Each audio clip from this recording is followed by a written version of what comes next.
It's very difficult to follow a fantastic musician and then a beautiful woman with a baby robot. Very difficult, especially as you're all looking forward to lunch.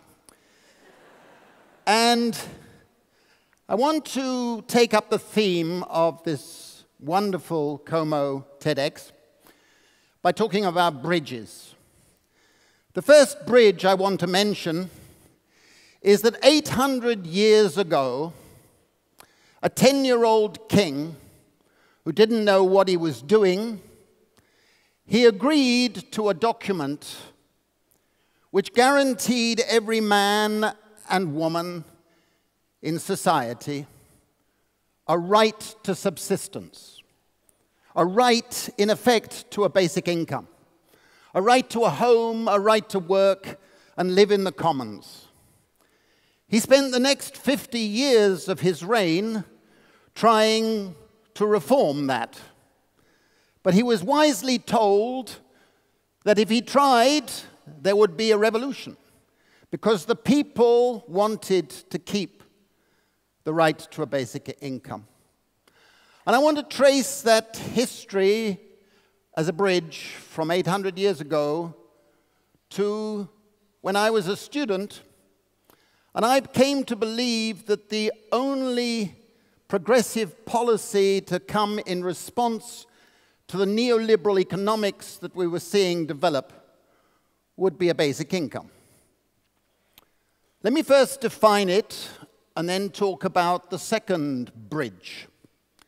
A basic income would be if every one of us in this room and the children would have the right to a modest, regular payment from the state that would be unconditional in behavioral terms, paid in cash, you can do what you like with it, and it would be individual.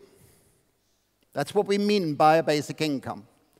The rhetoric of the Movimento Cinque Stelle has started to change things, but they don't quite mean the same thing as I might mean it. With that, we can leave aside. Because the second bridge is this. Today, we are on the bridge at the beginning. But we're faced by 8 giants that are blocking our path to a good society.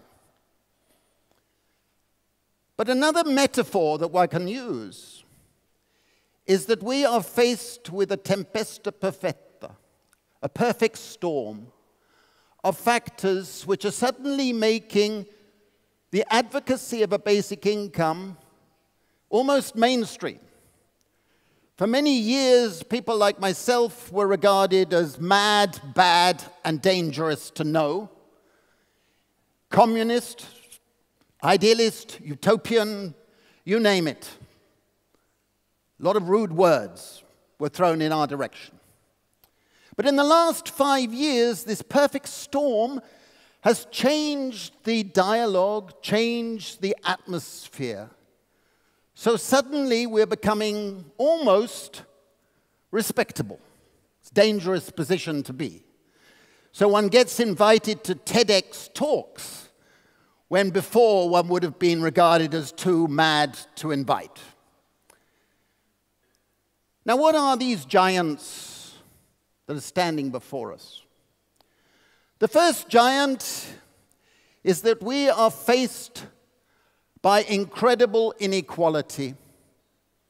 Globalization and the technological changes and the political changes have resulted in a terrible model of capitalism which a tiny plutocracy is absorbing and taking billions out of it, leaving the rest of us to squabble over a diminishing amount of income.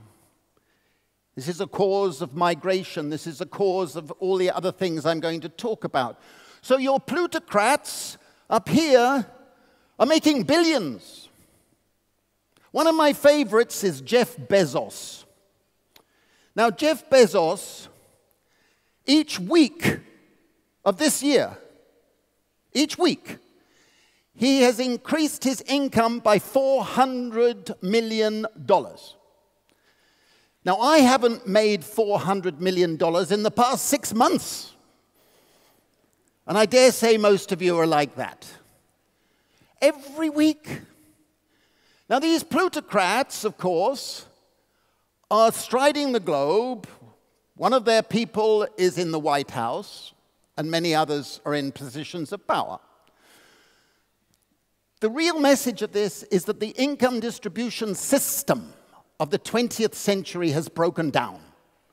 It used to be that when you had a capitalist economy, the share of income going to profits and capital and rents and the share going to labor were roughly constant. But in the last 30 years, all over the world, the share going to capital has gone up, the share going to labor has gone down. I don't need to tell you that our wages have been stagnating in real terms, becoming more volatile. The story of inequality is unsustainable because there is nothing out there which is reversing this trend. The second giant goes along with it. It's about chronic insecurity. Millions of people out there, and I dare say in here as well, are suffering from chronic insecurity. Their lives are defined by a feeling of uncertainty, unknown unknowns. And this insecurity cannot be insured against. The shocks and the hazards go on, and it leads to what I've called the 4 A's.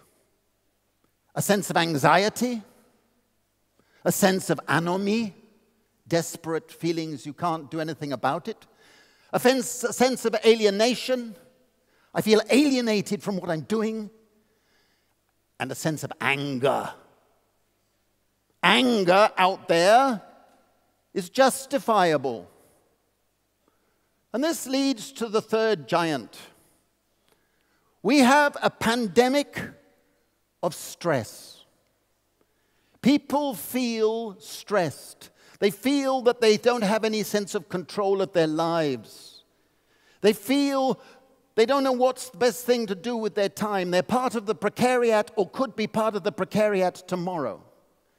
And this stress has led to morbidity, to more suicidal tendencies, to an incredible phenomenon.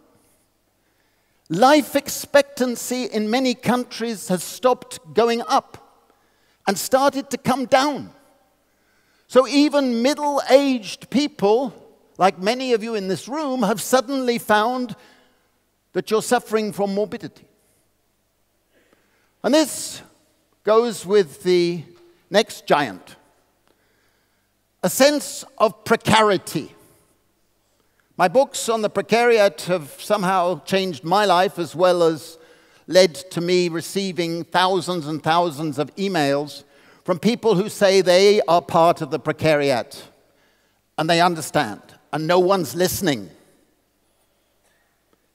And what's it really mean to be part of the precariat? It really means, as the old Latin for precarious said, you have to obtain everything by prayer. You are a supplicant.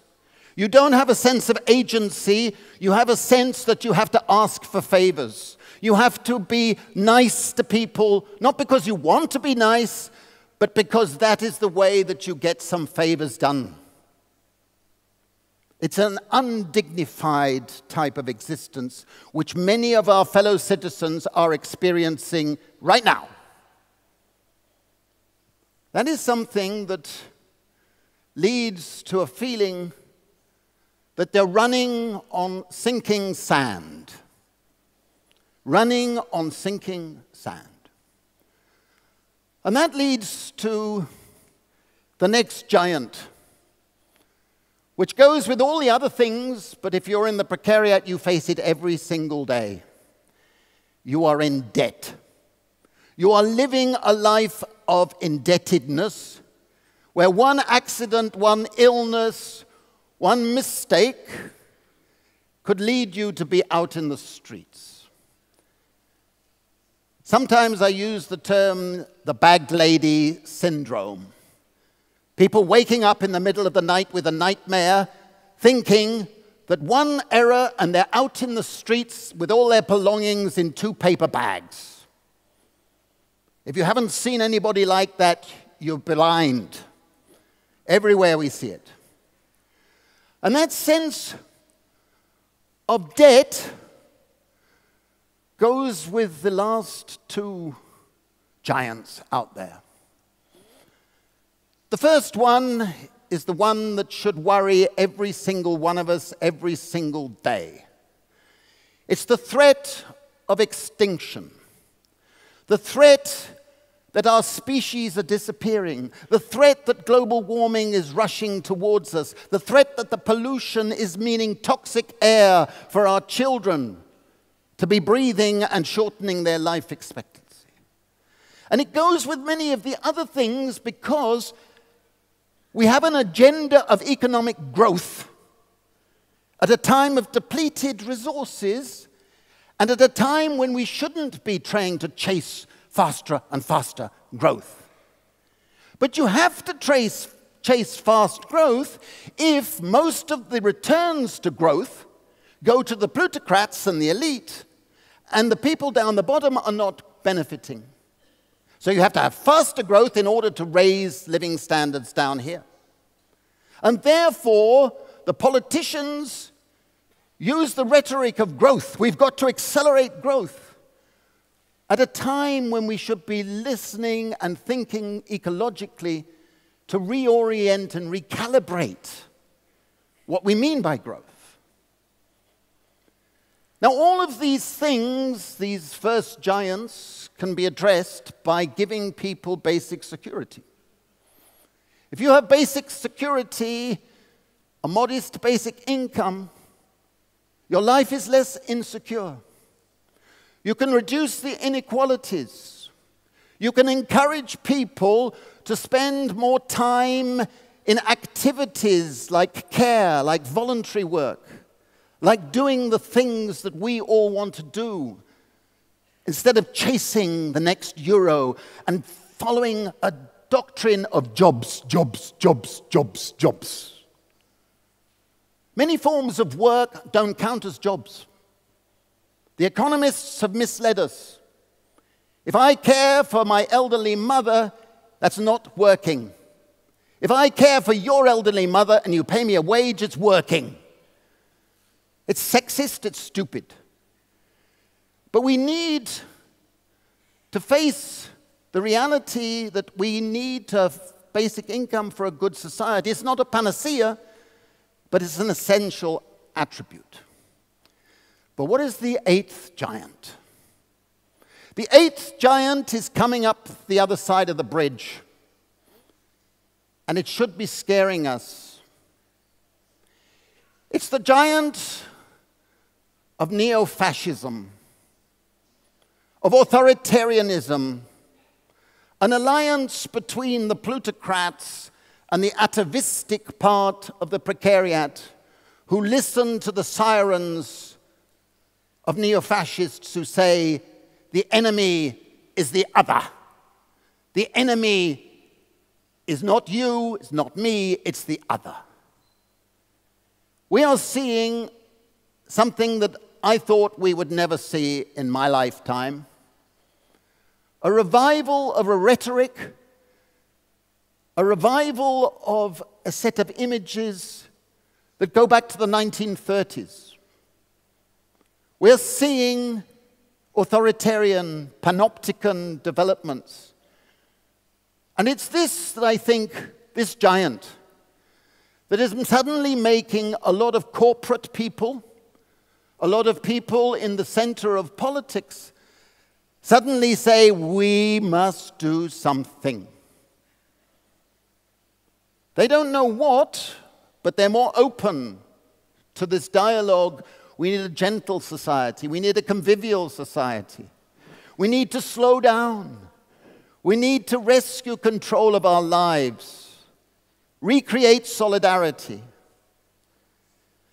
And I think the precariat, the progressive part of the precariat in Italy and everywhere else, understands the existential threats of this model of global capitalism and are eking out, waiting, looking for, trying to create a new politics of paradise, with apologies to Dante, to escape from the politics of inferno, which is rushing towards us.